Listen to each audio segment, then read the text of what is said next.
ខ្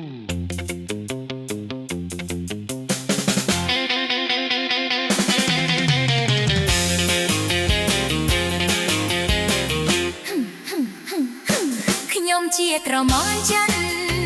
ធ្លាប់เป็นតែកាត់លេខឥឡូវមើលតែមេឃព្រោះស្នេហាលុបលុយឆ្នោះនោះអាហៀខ្ញុំណែកុំអង្គុយយំដាក់ខ្ញុំដូចចាញ់